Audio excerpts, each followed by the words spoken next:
राधे राधे दोस्तों, ओम शिव शॉर्ट्स में आपका स्वागत है। आज मैं लेकर आई हूँ आपके लिए कार्तिक महात्म्य का 17वां अध्याय। सूची कहने लगे कि अब सब व्रतों में उत्तम व्रत और मोक्ष के देने वाले एकादशी के व्रत का महात्म्य सुनो।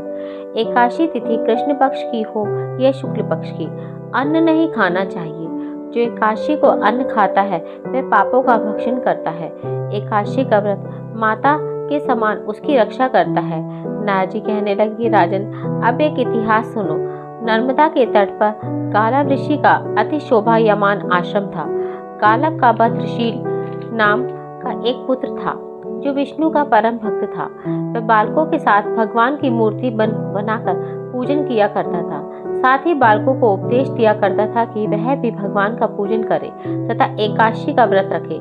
बालक भी उसका उपदेश सुनकर वैसा ही किया करते थे। अपने पुत्र के चरित्र को देखकर एक समय उसके पिता गालई ऋषि ने उससे पूछा कि भद्रशील, तुम सदैव भगवान विष्णु की पूजा में लगे रहते हो, ये उपदेश तुमको किसने दिया? यह बात सुनकर भद्रशील कहने लगा कि पिताजी, मैं आपको अपने पूर्व जन्म का वृतांत सुनाता हूँ। पहले जन्म में मेरा जन्म चंद्रवंश में हुआ था। कर्म कीर्ति नाम मेरा नाम था। दत्तात्रेय जी से मैंने शिक्षा दीक्षा ग्रहण की। मैंने 1000 वर्ष तक राज्य किया।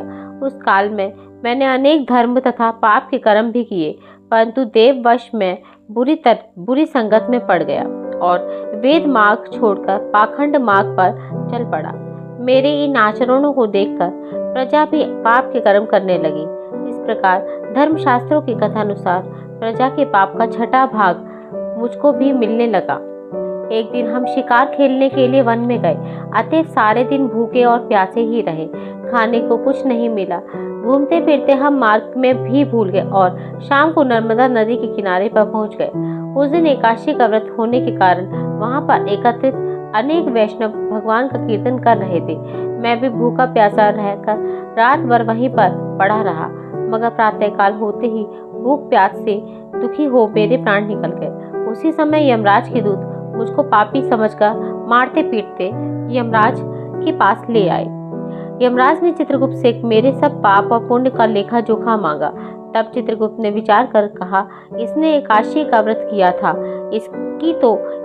उसकी से इसके प्राण निकल गए हैं, इस कारण इसके समस्त पाप क्षय हो गए हैं। यह सुनकर यमराज तत्काल अपने सिंहासन से उठकर खड़े हो गए और हाथ जोड़ मुझसे बोले कि क्षमा करना, हमसे भूल हो गई। साथ ही मुझको नमस्कार भी किया। फिर अपने दूतों को धमका कर कहने लगे, जो मनुष्य भगवान के नामों का जाप करता है उसको कभी हमारे पास मत लाओ। जिसने भी अनजाने में भी एकादशी का व्रत किया हो उसको हमारे पास आने की आवश्यकता नहीं पड़ती। इसके बाद यमराज ने मेरा पूजन किया और फिर मुझे सुंदर विमान में बिठाकर विष्णु लोक को भेज दिया। हजारों वर्ष तक इंद्रलोक साथ विष्णु लोक में रहने के पश्चात अब फिर मैंने यहाँ पर जन्म लिया।